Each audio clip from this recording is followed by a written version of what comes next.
We're on the paragraph beginning with according. Oh, Ma, may she bless us in this. Give us some nourishment here. According to the traditional Buddhist understanding, our human nature is without ego. Wow, what a cool thing. That's our nature. I mean, that means your ego is a disease. It's something you caught along the way, and it's something to be overcome. There's that poem by Chile, what's his name here? He says, I'm trying to find a quote from this book that I'm reading with Ili Chiara. He says, oh goodness, I'm gonna have to read the entire thing just to find the word ego. Are you kidding me? Anyway, he tells us in this poem, he says, there is no me, and listening, any duality is excluded. The death of the ego is the secret of encountering reality. So that's the secret. Of course, it's not very secret. Everybody knows that, but how to do it is the secret. And I'm pretty sure that the means of doing it is stilling the thought, stilling mind.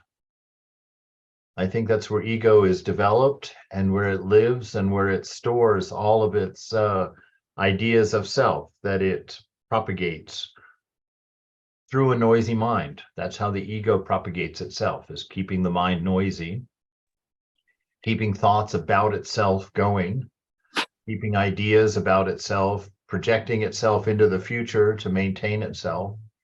All happens in your local mind. And the noisy mind is indicative of a healthy, well, an unhealthy ego. There is a healthy ego. That's an ego that has the light of awareness on itself, realizes that it's there, and realizes that ultimately it's unreal. And so an ego that you are not attached to is the ripe ego, right? A ripe ego can watch the mind, so it remains as a watcher, right? But it doesn't exert itself. It doesn't push itself. On the yes. idea that a witness does not judge what they're seeing, they just witness it. Is that what you're saying now? Yes. Yes, the witness just watches. It doesn't connect whatever it's witnessing to any particular thing about its own isness. It just observes in the general as the general. It meets the change with a complete openness and acceptance, and just sees this never-ending, never-repeating change being presented to it. And it sits in its own bliss, aware of its own nature, and just observes. If there is a reaction, it's a reaction of love, out of a knowledge of seeing the divine, out of knowing that it is the divine presence that's being experienced. So, it is your beloved. So this path of knowledge and bhakti mixed together, in that path, this nothingness of the Buddhists is actually the presence of the beloved, of the divine. And the nirvana, or this emptiness that we're experiencing, is actually a fullness of that one without a second. So you can definitely sit in a jnanic practice with a bhakti ideal. There's no problem in that. It's actually very helpful in doing that. And it's actually closer to the truth. Suddenly my little Buddhist book is burning my fingers. Yeah, it's that isness, our isness comes from, I'm going to get myself in trouble here. Our isness is something, it's not an emptiness and nothing. I mean, healthy wise, when the ego is gone, it's empty as such, but it's empty in the sense it's empty of any particulars, but it's full of general. It's full of that one without a second. But we don't make an issue of that. We wouldn't argue with the Buddhist about that because there's no point in arguing about the nature of the ultimate reality. That's, that's like having a conversation about physics with a horsefly. There's not much point in it. We know nothing about these things. So, according to the traditional Buddhist understanding, our human nature is without ego, right? So no particular sense of self. When we have no idea of ego, we have Buddha's view of life. Yes, we have Thakur's view of life, Holy Mother's view of life. Any enlightened soul, especially the avatars, we share that perspective. Imagine a perspective with no particular, if you can. That's what it is to see properly, to see the one and not to see the many, or to see the one presented in the many, perhaps is another stage. Our egoistic ideas are delusion. This sense that you have of yourself is composed entirely of a thought, of thinking. There's nothing more to your personality, to your sense of self at all, except a collection of thoughts. And interestingly enough, Vivekananda says that that collection of thoughts is actually just a collection of limitations and restrictions, boundaries that you've drawn that you're comfortable within. And Sri Nisargadatta adds to that, saying that you have added anything that you think you know in full, you have added to your inside world. Anything that you don't know in full, you've kept and defined as outside, the outside world. And so this whole construct that we're trying to overcome is not real. It's you choosing a few particular thoughts that you enjoyed about yourself and holding on to that idea as a definition of who you are. And then you've built your life accordingly. You've bought the things that you've agreed you liked. You've gotten rid of the things you agreed you didn't like. And you've continued to keep your body alive with food, thinking that it was you the whole way. So this is the nature of life. And he's telling us our egoistic ideas are delusion, covering our Buddha nature. They're covering your Krishna nature, your Ramakrishna nature, your Sharada nature. They're covered. This noisy mind is why you don't see God. When you silence that mind, truly test it for yourself.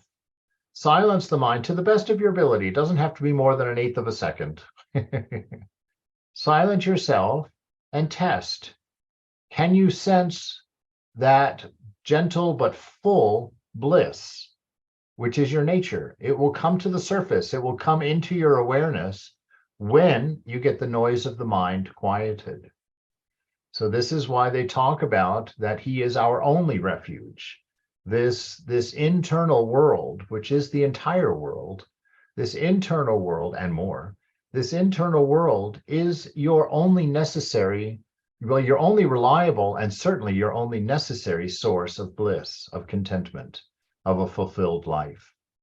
If you can touch that silence within that space, and if by God's grace you can be established there, that's the ultimate goal, is being established in that space. That's the greatest blessing of all. If you can't be established there yet, at least try to duck in and grab a cookie every now and then. Just duck into that internal kitchen, grab a cookie off the counter and run out, and hopefully Mother chases you. Swami, yes. When you have physical pain, which some people have more chronically, it's harder. It's so much harder. So I just want to say, all the young people, do this now.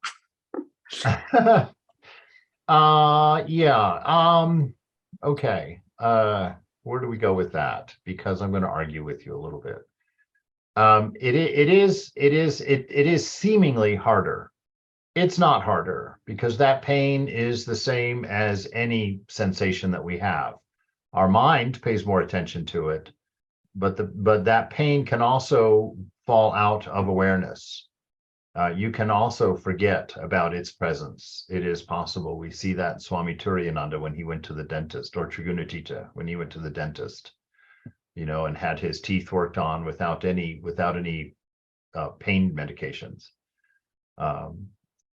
so that it is possible to treat pain as any of the other sensations that we're not aware of at times. Remember when you were, of course, this is my story. You're not going to remember watching Tom and Jerry. But if you're sitting there watching Tom and Jerry and your mother's asking you to mow the lawn, you can see what a wonderful ability the mind has to hear what it wants to hear. It can't hear your mother, even though she's right next to you yelling at you to mow the lawn when you're watching Tom and Jerry. Very, very easy to ignore. Let your let your pain be the voice of someone telling you what to do, and it makes it easier to go away.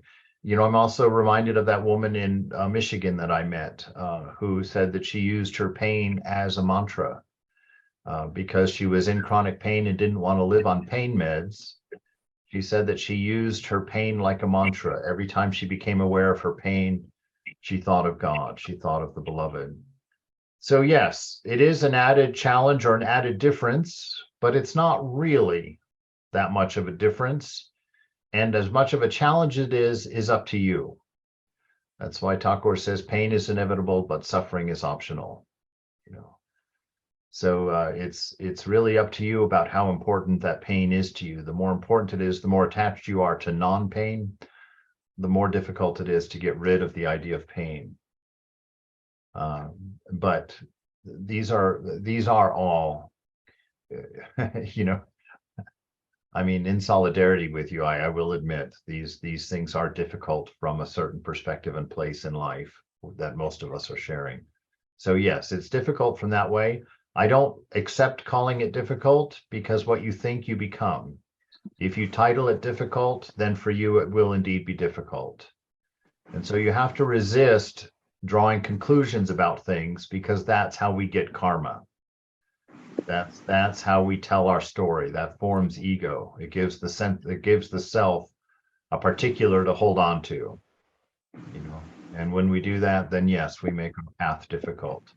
But if we do what Vivekananda says and constantly remind ourselves, no, I'm ever free, I'm ever pure, I'm ever blissful, I am immortal, I've never been born, I will never die. We emphasize these things, because that is the reality. This ego self is the delusion.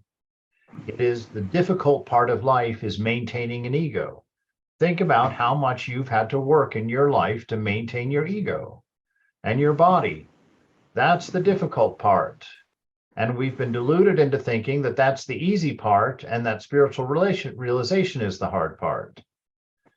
It's not. We've just accepted ego service as normal and spiritual life as optional. That's why we have such a difficult time with it, because we've accepted the wrong set of truths. And all of your suffering comes because of this wrong thinking, and yet we think the wrong thinking is easier. Do you see how sick we are? Do you see why Thakur says the condition has become chronic? We've got to get into our practice, and we've got to let go of this wrong thinking that we've learned to love. But it's that, what syndrome is that when you fall in love with your kidnapper? We've done that. We've fallen in love with the kidnapper. Stockholm syndrome, yes. So we've fallen in love with our kidnapper, with our wrong condition. And that's what makes it difficult. It's not that it's actually difficult. It's that we've chosen the wrong partner, and that has made it all very difficult. So our egoistic ideas are delusion covering our Buddha nature. We are always creating and following them, and in repeating this process over and over again, our life becomes completely occupied by ego-centered ideas. Yes, think about it for a moment. Everything you think about involves you and something else. Do you see how enormous our ego has become? Everything we deal with in the day is about me and something else. I'm never, or very rarely, thinking about something out there that has nothing to do with me. I am the center of the universe. And everything that's why knowledge is not so important, that Thakur talks about, because secular knowledge or knowledge that we're accustomed to, academic knowledge, is just storing the world in that format. Me and that, me and that, me and that, me and that, me and that. All of this knowledge up here is just ego. It's the ego apartment. That's where it lives. It's moved in. All of your thoughts, our furniture, he's got that apartment crammed full of furniture and lives that way. And so everything in your mind is related to you. That's how you know this is the ego space. And to live there is to be controlled by that, to be limited by that. You will not be allowed to violate your ego. Your ego won't let you do it, right? And that's why we have to discipline. That's why we have to do practices that will help us to learn to transcend, to back out. Because as long as you're living in mind, all of your struggles are going to be very difficult and very severe because you think that you have to stay in the mind. You think that's where you are. You're not there. You're before the mind. And the first time you realize that your mind is optional, then you can understand all of your thoughts are optional, even the ones that are telling you to do wrong things or to continue bad habits. Even those become optional, right? But the stronger the habit, the more insistent they are. So you might have to deal with them several times in a row. So our life becomes completely occupied by ego-centered ideas. This is called karmic life or karma. Yes, it is. You need an ego for karma. So you carry your karma with you, right? And I've mentioned before, but it's an important point. God is not the one, quote, keeping track of your karma. He's not the one that's going to keep you responsible to it all. He doesn't have to. You are. You're going to hold it like a baby because your karma is your ego. And if you nurture your ego, if you like your ego, if you live according to your ego, your karma is yours. You'll pay for it all, both good and bad. But karma is also optional. If by the grace of Mother, you sense your identity separate and apart from body, mind, separate and apart from ego self, suddenly the mind is controllable. Suddenly the body is controllable.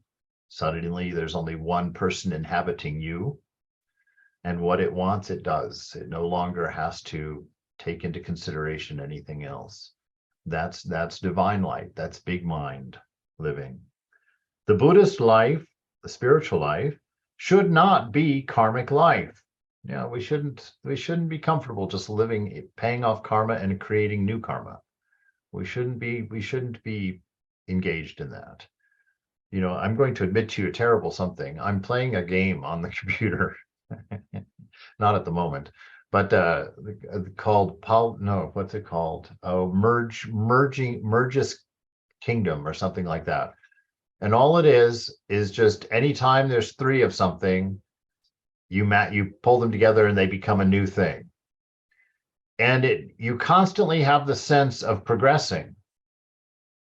But after you've been playing for a while, you realize that that's a false sense of progressing because there's nowhere to go. The game just keeps presenting more things. Every time you merge three somethings, three same things, it gives you a new thing. And then you collect three of those new things and you merge them together and you get another new thing.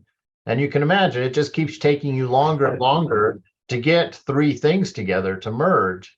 But you've always got this sense of movement. You've always got this sense of accomplishment. Like I find that when I sit down, I play it in the morning after my practice because it's a mind deadening experience. It's sort of a good buffer between the day and practice. But the funny, I find it wonderfully entertaining just to watch myself in the relationship with this game because I know there's no way to win. There's no end. It's just going to keep going. And it's just going to take me longer and longer to play and to do these things. But what I'm entertained with is how much my mind loves that game. It has all these mini goals, oh, I'm going to work on that tower over there. If I can just, get enough threes together and that we can build that tower over there. Oh my gosh, look, there's a horse cart over here. And you just kind of, it's such a perfect example of Maya. There's nothing to accomplish in this life. There's nothing to get in this life. You're not going to win. You know, you're not going to get to a point where your house is going to ring and light up and everybody's going to come and bring you gifts because you won. You won life. You know, that's not the way it is. And yet we just keep going. You know, we're just all about it. You know, I'm going to save more money. I'm going to get another car. Oh, it's time for a new computer. Oh gosh. Oh, a haircut. I get to have a haircut. And it's just merge three over and over and over again. And at some point, you know, hopefully a bell goes off or some mother hits you over the head and rings it anyway, maybe, and just says, look, I gave you everything you needed at the beginning of the game. If you just turn that game off now, you've won just as much as if you turn it off after playing for 12 years. There's nothing there. And Mother's desperately trying to get us to see that. There's nothing here that needs to be collected, nothing here that needs to be won or done. We just need to accept that we had everything we had as soon as we stepped out of the womb. I don't think we probably stepped out of the womb, but as soon as you whooshed out of the, we were dragged out of the womb. That's it. As soon as you were dragged out of the womb, you had everything. You had everything that Maya could have given you. That's everything. That's all you could have had. You have not added a single thing to yourself since then. Mother's just saying, please see that. Please see that and come back. Enjoy this company. Enjoy this presence, this marvel of watching the beloved, of being in such intimate, well, the most intimate proximity with the divine. The purpose of our practice is to cut off this karmic spinning of the mind. If you are trying to attain enlightenment, that is part of karma. You are creating and being driven by karma, and you are wasting your time on your black cushion. Okay, that's a very strong. It's true, but normally we're nicer about saying it. We tell people it's not quite a waste of time. Something was accomplished, right? But do you see the point? It's interesting how he talks about it. The spinning mind is karma. That's your karma. Your noisy mind is your karma, all right? It's the ego maintaining its presence, maintaining its importance. That's all it does. So when you're watching the spinning mind, become aware you're watching your karma, you're watching your ego, right? And detach from it. Really get a strong sense of yourself as the observer. If you can get that little buffer of space between you and the spinning mind, a sense of you and the spinning mind, a sense of you and karma, the sense of you and the world, the sense of you and the body. If in your practice you can work that sense of separateness, that I am not these things, that is where you get your control from. That's where you get yourself back. That's where you get that unity of self inside. The speaker in the mind and the listener in the soul, there's not really two things there. But the mind keeps it broken into two because the mind, like the ego, likes to talk to you, right? That's what's happening. That's the voice you're hearing in your mind. As you sit there and think, it's the ego telling you all about itself, all about life, all that has to be done. So these words he uses, the karmic spinning of the mind, and the fact that he uses the word spinning, you could kind of pull in that other meaning too. Spinning, making a yarn, making your bondage, making your ropes that are holding you down. That spinning mind is actively creating the ropes that bind you to the ignorance of being separate and apart. That one thought that creates the active mind. And if you're trying to do anything, even if it's something as noble as realizing God, right? Even trying to do that is part of karma. It's part of karma. Now it might be the golden karma, the golden bondage instead of the iron bondage, but it's still bondage. Because in fact, you don't need to do anything to be what you are. Your natural state is without ego. That's where we started the lesson today. Your natural state is what you're trying to get to. Now, think about that. Your natural state is what you're trying to achieve. Do you not know that it is your trying to achieve that keeps you from achieving? Do you not know that it's your quest for happiness that prevents you from being happy? According to Sri Nisargadatta. Oh, Ramana Maharshi also said that. Do you not know that it is your quest for anything that prevents you from seeing yourself as you are and enjoying that bliss of being? According to the Bodhidharma's understanding, practice based on any gaining idea is just repetition of your karma. Forgetting this point, many later Zen masters have emphasized some stage to be attained by practice. Yeah, so here he says, see, even some of the Zen masters have fallen for this idea of gaining something, getting something, you know. There's a wonderful cadre of beautiful things that accompany enlightenment. One, you become the nicest person in the world. You become super loving. People flock to hang around you. You know, there's all these wonderful things, and it's tempting along the way to make your practice about those things, right? To be spiritual for a reason and not just because it's what you are. And this is what we always have to do. We have to constantly remind ourselves that love, wisdom, and existence is just what we are. And to let them express freely without condition and without calculation is freedom. That's what we're really practicing for. More important than any stage which you will attain is your sincerity, your right effort. More important than anything you will attain, right, is your sincerity. A very important thing, you know. Your right effort. Right effort must be based on a true understanding of our traditional practice. When you understand this point, you will understand how important it is to keep your posture right. When you do not understand this point, the posture and the way of breathing are just a means to attain enlightenment. If this is your attitude, it will be much better to take some drugs instead of sitting in the cross-legged position. Oh. All right. He told you that. Don't any of you log off and tell any of your swamis, you know what Swami C said today? As he sips his coffee. If this is your attitude, it would be much better to take some drugs instead of sitting in the cross-legged position. I mean, frankly, it's true, right? I mean, if you're just looking for a little bit of bliss, go get a bottle of wine. That's what Girish Ghosh did. You know, the only difference between that and Thakur, according to Thakur, is that Thakur, you don't need to drink another one. You take it once, you're blissful the rest of your life. That's what this is about.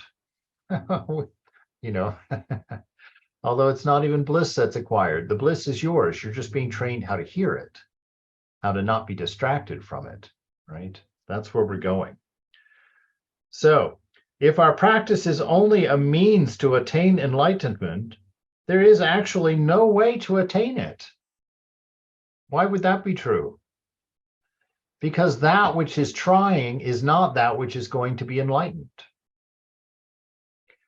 The whole process of enlightenment is the realization that you aren't what you thought you were, and you get to leave it behind, and suddenly you're enlightened. It didn't happen to anybody. You just took off the sunglasses and saw the real color of the world. That's all that happened. You know, God is the only entity that experiences enlightenment, and he experiences it through you over and over and over again, right? I always like to think in Thakur's vision when he, you know, had his samadhi in the temple, and he said he saw that infinite ocean of light and these waves of bliss rushing toward him with such a ferocity that his very sense of I was undone. So what are those giant waves of bliss? I like to think each one of them is a soul realizing itself. those are the waves of bliss in the ocean of light.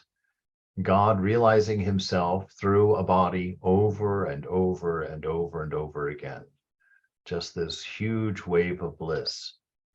So the you that is seeking enlightenment is exactly the thing that's going to be dropped off when that enlightenment comes.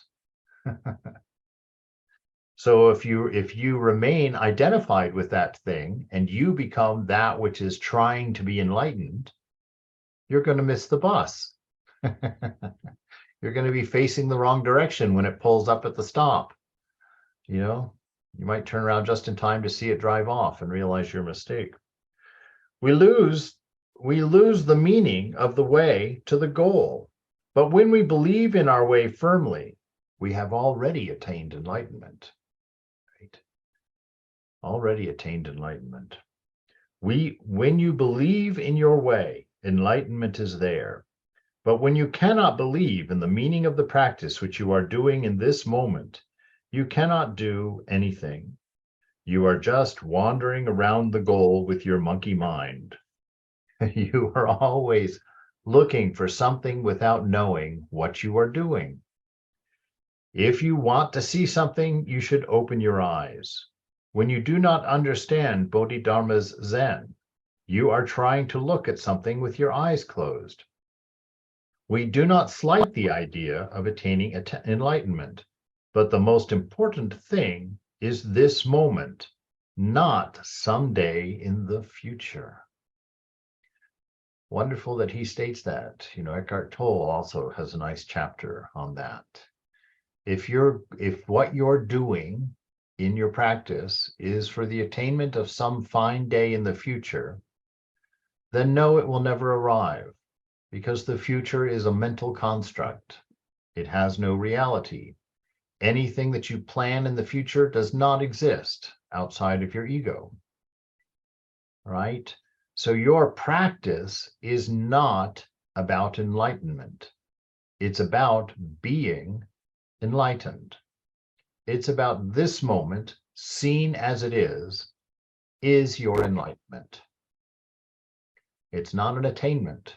It's not something you're going to collect. It is your nature at this moment to be enlightened. It is you.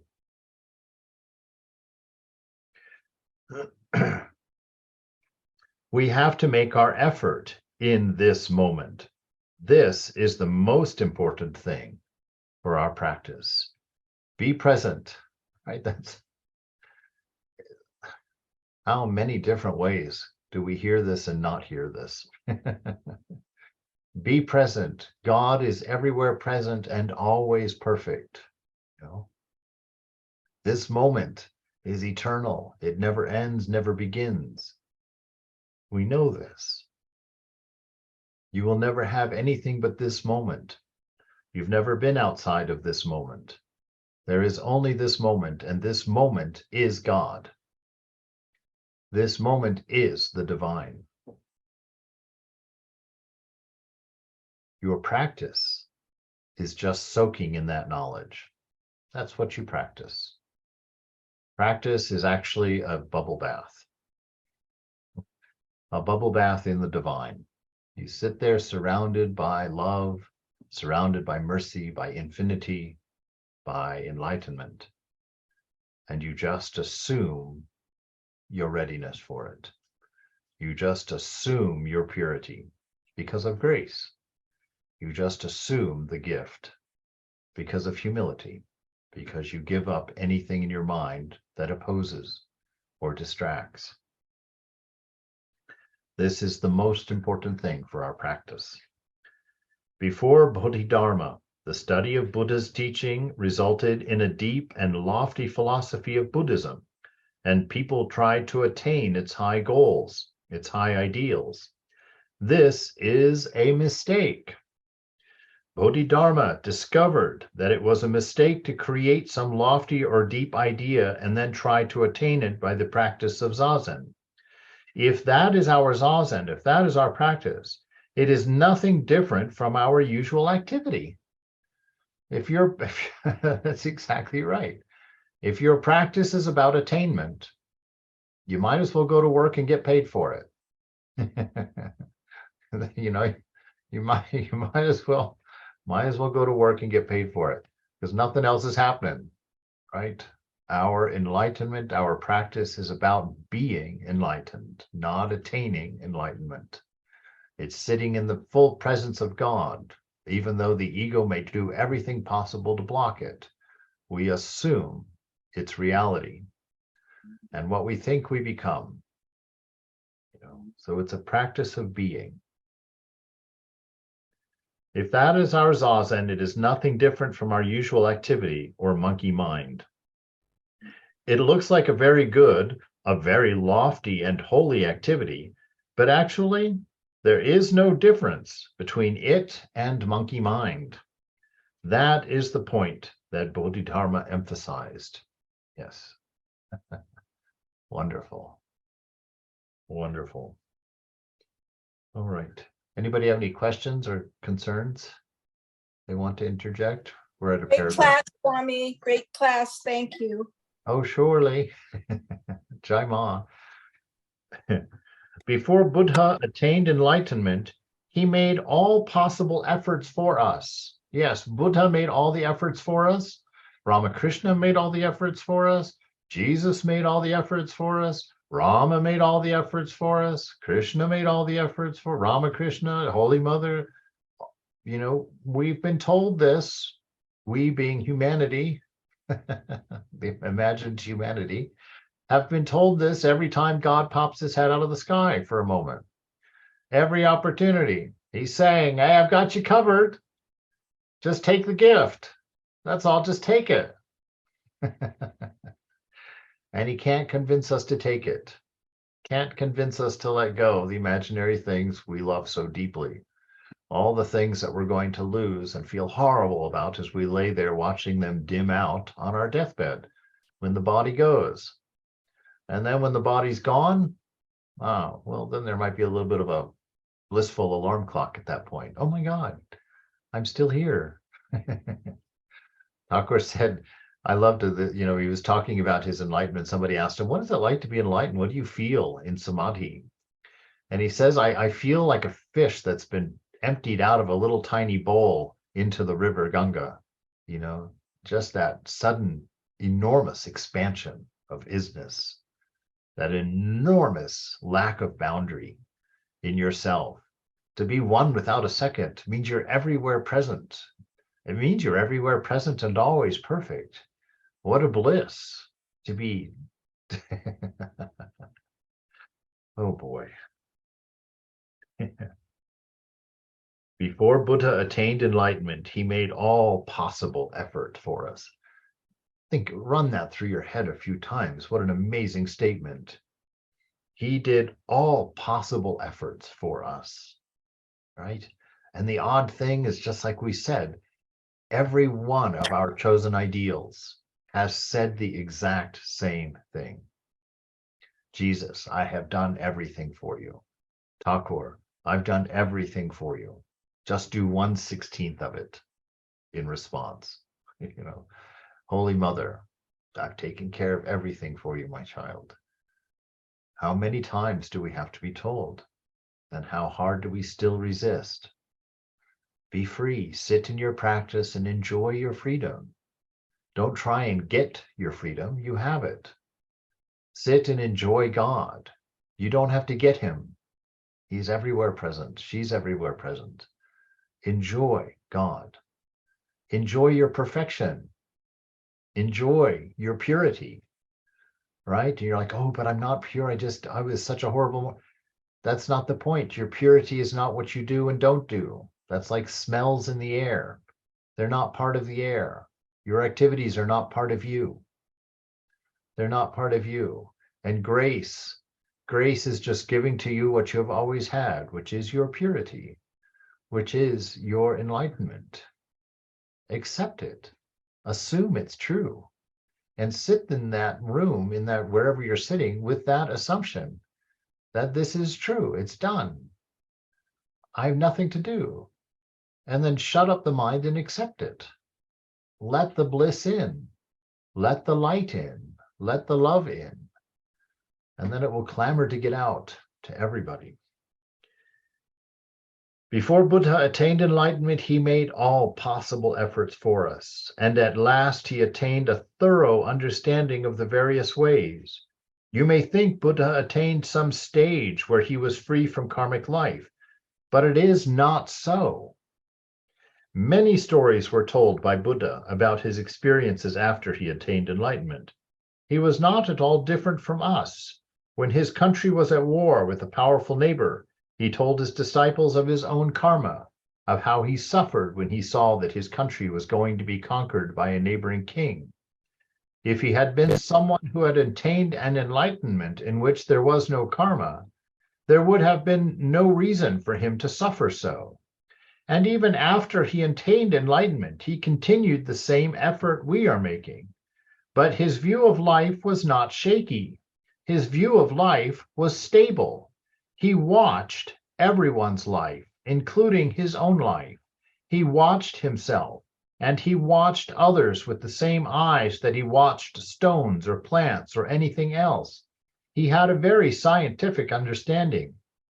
That was his way of life after he attained enlightenment. That's a fascinating statement right there. A fascinating idea. It wasn't that all of his karma went away. It's that he suddenly understood that it wasn't his karma.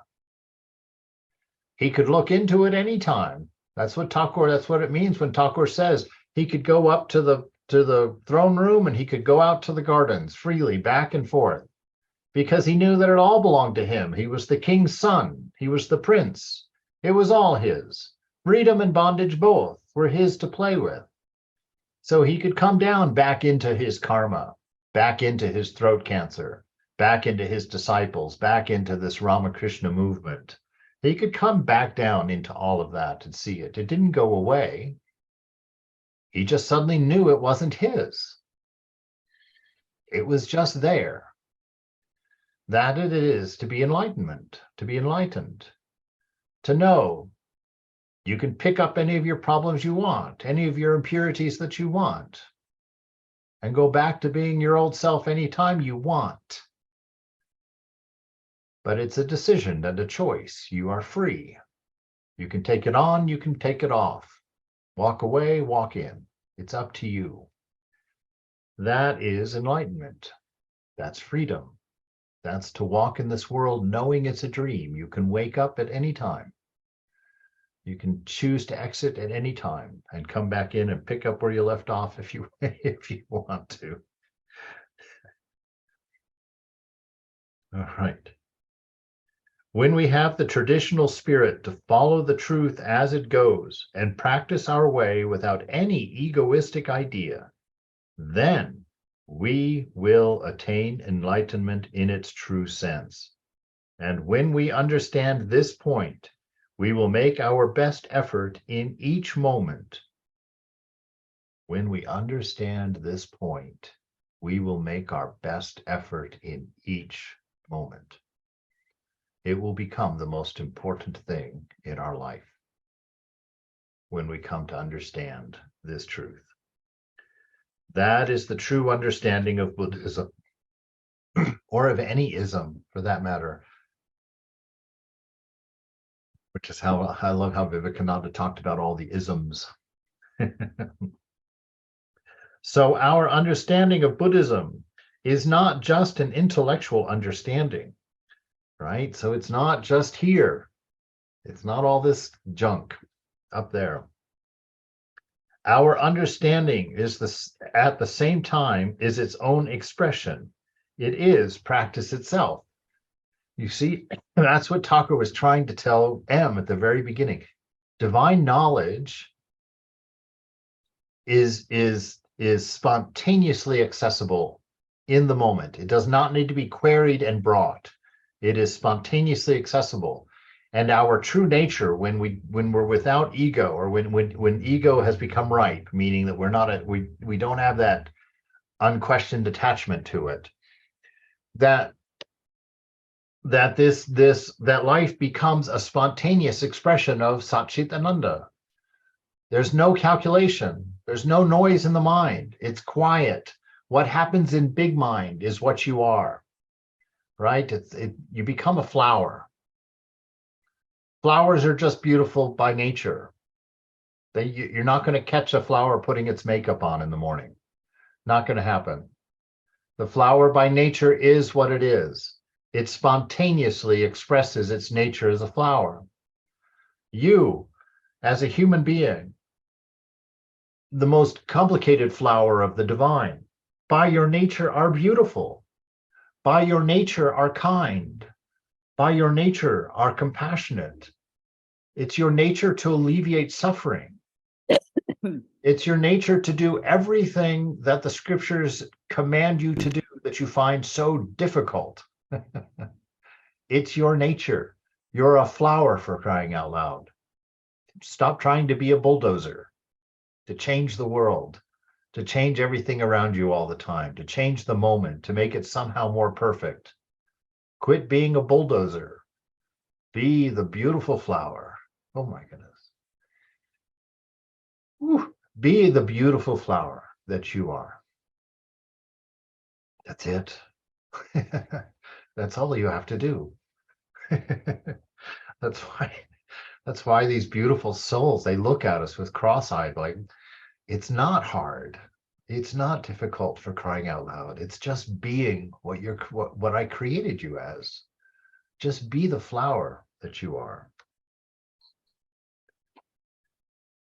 Our understanding at the same time is its own expression. Yes, see, that's that spontaneous natural living. Is the practice itself. Yes, your practice is the enlightenment itself. Not by reading or by contemplation of philosophy, but only through practice, actual practice, can we understand what Buddhism is. Constantly, we should practice Zazen with strong confidence in our true nature. That's that assumption we're talking about. This true confidence in what you are already, not in what you're becoming or doing or hoping for. What you are, that beautiful part of you that's even practicing. That beautiful part of you that recognizes an ideal. That is it. That is it. Be that. Allow yourself to be that. And turn off the noise of the mind, which is just making you relive the past over and over and forcing you to define the present by your past, not by your nature. Right? The ego is entirely composed of the past. All of your knowledge in the mind is only of the past. If you're living there, you're living in the past. You're not present. To live in the present, you turn off the mind because you don't have time to have the mind tell you what the present is. You turn it off and you experience the presence through your being. That being and the presence that you're experiencing are one and the same. They are the divine. And when that moment is spontaneous, when it's lived without cognition or thought, then that unity becomes apparent to you. You see the unity because you haven't held one part in your mind and the other part in your heart and made them converse and talk it out. That's normally how we live in the present. We keep it all at bay and we make them fight it out, and we watch and we attach and we decide who's going to win and we make our votes, and the whole time we're miserable. We're just sitting there looking at our clock. Dang, when is this delusion going to get over? Constantly, we should practice Zazen with strong confidence in our true nature. You are beautiful. You are whole. You are delightful.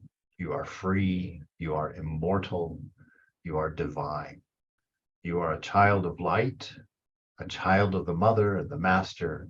You are ever free, ever pure. You take your strong confidence and you sit down and enjoy it. This is your practice. This is what you must suffer through. Breaking the chain of karmic activity and finding our place in the world of actual practice. All right, well, we're finished. We finished a chapter before quarter after. Marvelous. All right, wow. We should just sit and start practicing. We are practicing, actually, because it's not something we have to do. Practice is our life. Life is practice.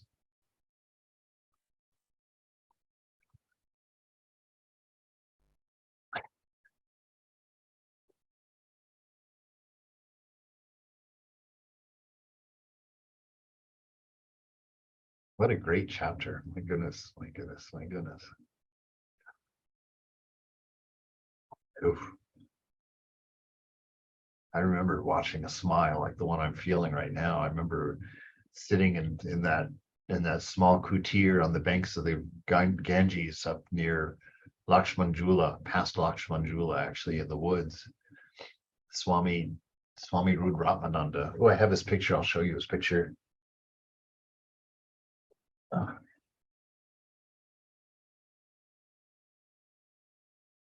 That's the Swami, the chanting Swami that I sat every day for like 10 days with as he chanted the Gita, never understanding a word he said, but he gave me an experience of bliss and joy that I had never had in my life before that. And that was everything he owned right there. He didn't have another outfit, didn't have another stick. He lived like that in a single room. And that smile I saw on his face when he would start chanting. Oh my God. When he would start chanting and he would start swaying, and he had a smile that looked like it was going to swallow his whole face. I mean, it just beamed. And it just kept getting more and more intense, and not just his body, not just his face, the whole room just became such a beautiful space, such a beautiful atmosphere. I mean, the thoughts in my mind, at that time I had no idea about any of the, well, of course I still have no idea about any of these things, but at that time I really had not even heard these ideas before. And just to see somebody spontaneously, fully embraced in joy, in bliss, it's what made me walk out. When I walked out, I remember telling Philip on that last day when we walked out of there, I told him, I said, I don't know if I've done even one right thing in my life. I said, I've played by the rules. I've done everything I was supposed to do. I got my degree. I got my job. I got my house. I got my car. And I said, I look at this man who has nothing but a cloth and a stick and a borrowed room to live in the woods. And I've never been as happy as he is for even a moment. Never have experienced that kind of joy. Did he have followers? I have no idea. Well, how did he eat? Well, there was a rich man. That much I did find out. There was a rich man who had owned this property, and he put several little huts, little grass mud huts in the woods, and he would invite traveling or wandering monks to stay there, and they would get one bowl of rice and dal at noon every day. So that's how he lived. But I was told about him by that woman on the path. I don't know. Anyway, Philip and I were walking through the woods. This is how we met Swami Rudramananda. We were walking through the woods. We were trying to find the Westerners Beach. We were told there was a Westerners Beach where we could hang out, in all of our disgusting Westernness. And so we were looking for that beach, and we were walking through the woods, and this beautiful, she was a beautiful Western woman, from what I remember, just in a full sari, just beautiful bangles, beautiful woman, came walking down the path. And first of all, Philip and I were kind of tripped out at like how this woman had gone hiking in the woods and in full regalia. So we saw her coming, and she finally got to us, and she stopped. She said, "Oh, are you going to see the Swami?" And we're like, "No, we're going to the beach." And she said, "Oh, well," she said, "you must see the Swami." She says, "If you just keep walking down the trail, you'll come to an orange gate. Just go through it, and the Swami will meet you." And so Philip and I were like, okay, maybe. You know, at that point in my life, it's like beach, Swami, beach, Swami, beach, Swami, beach. So, so we were going to the beach, but we were starting, we had almost forgotten that encounter and came across, sure enough, right there on the side of the trail, a gate, no fence, just a gate. That was India. So I was like, I had stopped thinking about the necessity of a fence if you've got a gate, because I'm in India. You can have just a gate. If you want just a gate, you can have just a gate. So they had a gate, and the gate was freshly painted bright orange, right? A bright orange gate in the middle of the woods with no fence. And so Philip and I just kind of stopped and looked at each other and was like, well, we kind of have to go through this. We kind of have to. So we were like, all right. So he opened the gate and walked through, and that's when Swami Rudramananda comes running down this path to us, takes both of our hands. I mean, it was as if I had just come home for like the reunion or something, you know, and comes running out, grabs our hand, very happy to see us, can't speak a word of English. We're very confused, but can't speak a word of anything but English. So he drags us through and he points to his ghat. He had these old steps. Well, you can see him. He's actually, in this picture, I'm actually standing in the Ganges. This is the day we met him. I'm actually standing in the Ganges, getting ready to do my dip when I snapped a photo of him standing on his ghat. These are these old stone steps that are grown over with vines and whatnot. They went all the way down into the water. And so we were standing down there and we took our dip in the Ganges, and then came out, and then he equally grabbed our hands and took us right to his kutir and put out these two ripped grass floor mats and sat us down. And he sat down in front of us, facing us, and just started chanting. I mean, I had never heard chanting before. I know now that it was Sanskrit and that he was chanting the Gita, but at the time I didn't know what he was doing, you know. I didn't know what kind of magic that it was. But I know that it changed my world for a few minutes. I sat there and enjoyed somebody's bliss as my own, because I had never ever seen I'd never seen such a beautiful ethereal smile that came from chanting. Couldn't imagine what's making this guy so happy, and when is he going to give it to us? So yeah, no, he's one of the reasons, one of those pillars that put me in a monastery. It would not have happened any other possible way that I could think of. My goodness. What happened next? Did you guys just stay for 10 days, or did you leave and come back? No, the hotel that we were staying in wasn't too far away. So we walked there every day. We were also doing a pancha karma or pancha tapas or something with Ayurvedic treatment. That's supposed to take 40 days, but our doctor said he could do it in 10 for the same price. So we did, we were going every day for our oil massages and oh gosh, that treatment itself would be a whole other conversation, but what a thing. By the end of that, I felt like if you held up a piece of chiffon, just a single 6-inch square of chiffon, that's what my body felt like. I felt like I barely existed after that 10 days of those daily Ayurvedic purges and treatments and massages, and all kinds of horrible things happened to me for 10 days, aside from having to eat just khichdi. That's all I was allowed to eat for khichdi was khichdi for 10 days, khichdi. I was on vacation. I was on vacation. I wasn't supposed to be eating a bowl of khichdi every day for my food. But I sat there and did that. But after that 10 days, boy, I felt like I was like my body was just made of air. Wonderful feeling. But in that same time, during that same period, after we'd finish our morning treatments, that's when we go for this walk. And we'd walk and go and sit with him and listen to the chanting. Anyway, that was so long ago. Thank God. So did you see him again after that, or did you leave? No, I've never seen him again. Just that one day. Just no. We went there regularly over the next 10 days. The 10 days we were in Rishikesh, we went Okay. there.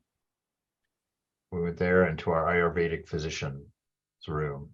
He told a funny story too, which has nothing to do with any of this, but he was telling us that he was a village doctor, and he was Western trained, and he was telling us that he charged us so much for his Ayurveda because he says he can treat so many villages for nothing if he could just treat 1 or 2 Westerners a year and charge them, then he could operate the rest of the year for free with the villagers. And he said, hey, one of the things he laughed about is he said that every time the villagers came to the doctor, they had to get an injection, even if they didn't need it. If they didn't get an injection, they didn't feel like the doctor did his job. So he used to give them saline injections. He would give them a shot of saline, because otherwise, he said, they would not think he was a good doctor, and they wouldn't come back to him. Somehow they had this notion that doctors give you an injection. That's what they do. So anyway, all right. No questions? Then, my friends, I'll see those of you who are coming this evening. I'll see you this evening. Wonderful to see you. Be well. Thank you. Thank you. Thank you. Indeed.